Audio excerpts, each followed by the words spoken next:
Andrew Ross Sorkin is our expert guest, the co-host, of course, of CNBC's Squawk Box, the New York Times columnist, co-creator of the hit show Billions, speaking of money, author of Too Big to Fail. You really are a great expert for a day like today. Thanks for being here. Thank you for having me. When you hear her walk through those... Long-time viewer, first-time caller.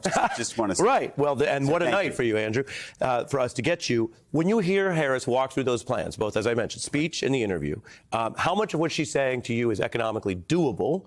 What should we understand to be the real part versus the poetry of a campaign that it might not all happen? Actually, I have to tell you, I thought there was actually not so much poetry, and I say that in the best sense of the word, which is to say I thought there's been a real critique that we haven't had real meat on the bones, around what her plan is. People said, where is she really on taxes? What is she really planning to do? Does she like business? Does she hate business?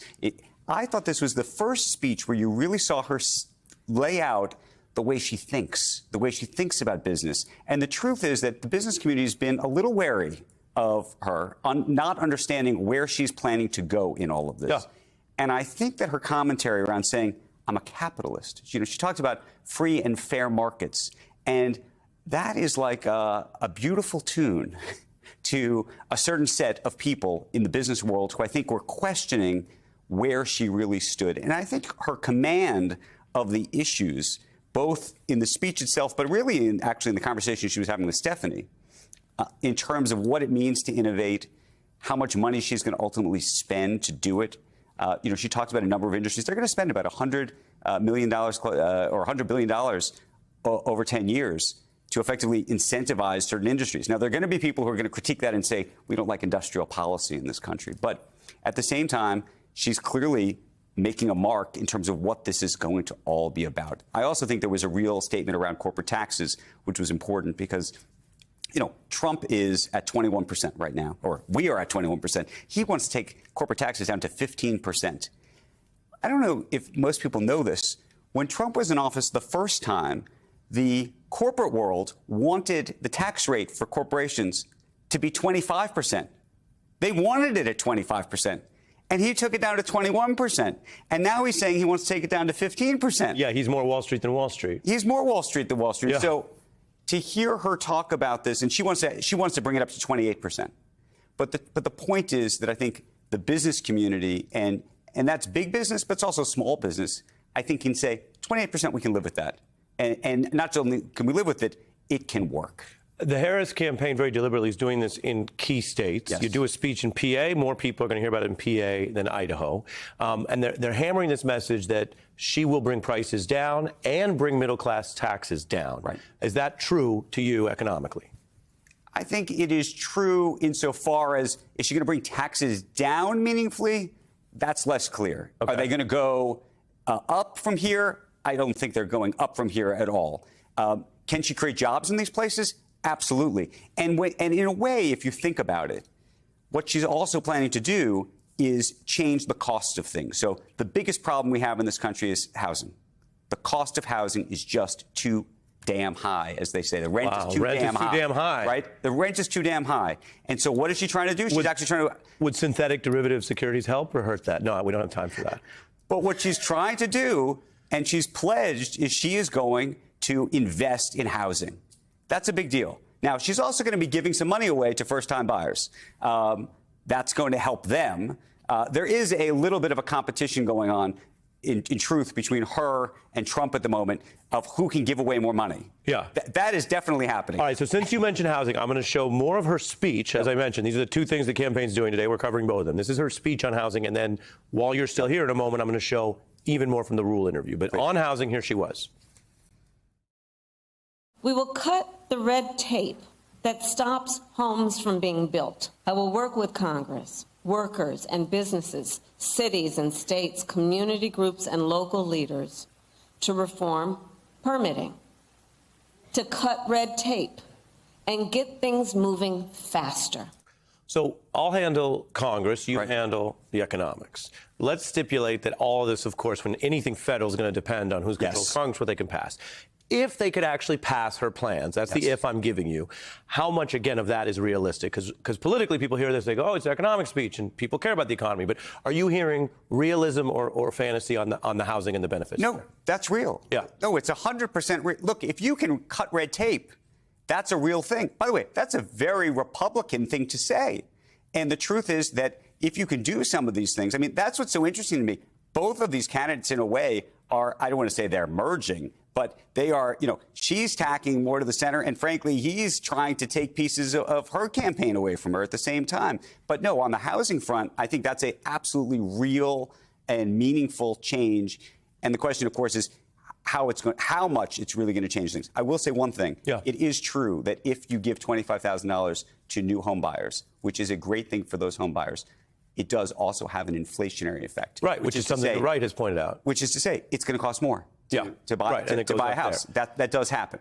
Now, Trump is pitching tariffs all over the place. Yes. So politically, suddenly, tariffs have gotten a little bit more of a bad rap, or they've gotten to be a politicized issue. Suddenly, people have strong feelings about tariffs because what he attaches himself to. Our colleague made a very fair point that, of course, it's more complicated, and the Biden administration uses tariffs to some degree as well. Yes. So in raising that, we're going to see the rule question, this is new, and the vice president's new response tonight. Right. Let's take a look.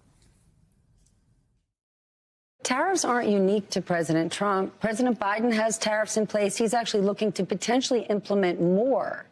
Where do you come out on? Is there a good tariff, a bad tariff? Well, part of it is you don't just throw around the idea of just tariffs across the board, and that's part of the problem with Donald Trump.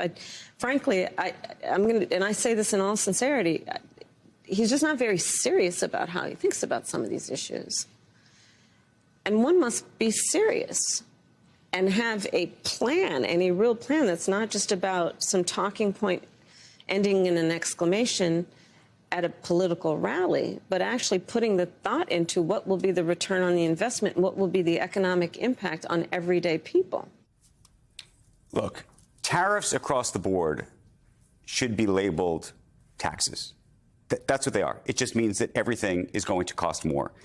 Can you do tariffs strategically? Yes, it is possible. There are going to be industries, foreign industries, that are subsidized by other governments where you don't want those governments and those companies dumping their products at prices that make no sense and are completely irrational on our people.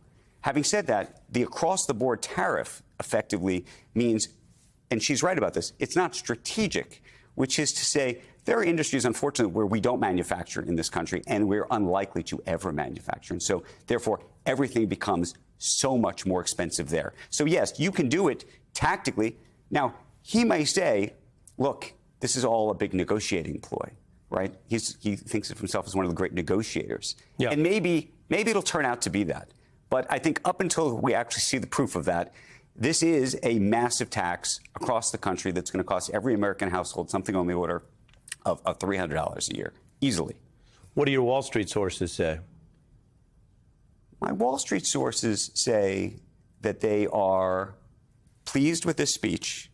They are scared of the chaos that Trump will create. You know what they are? They're scared of waking up in the morning and looking at X / formerly Twitter and seeing either their company or their name in it and what that means. And the sort of jerking around from side to side of where, I mean, just yesterday, Trump is out there saying that he's going to add a 200% tariff on John Deere, on Deere tractors.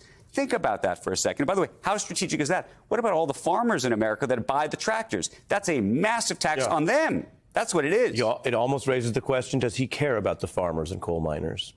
And that's a fair question. It is a fair, as we say in the business, it's a fair question. Is he thinking about them? Or is he thinking about trying to create the manufacturing role? But there's more farmers than folks manufacturing tractors. That's my question, because I have you here. Yeah. We hear about that a lot, and there are some people in the financial community, of course, who've shifted or come out.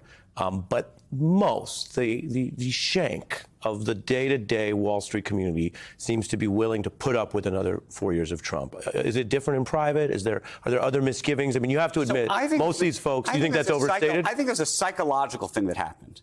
I actually think if you talk to most of corporate America, take Wall Street out of it, but corporate America, I think that they were effectively Biden people for a long time. And I think that after the debate with Biden, before she became the nominee, I think there became I think this is psychological. I think there became a resignation that Trump was going to become the president. And there was a group of people who said, I'm just going to have to live with that. I'm just going to have to get my head around what that is, and I'm going to have to be okay with that. I actually think that in some ways Harris is now having to fight that.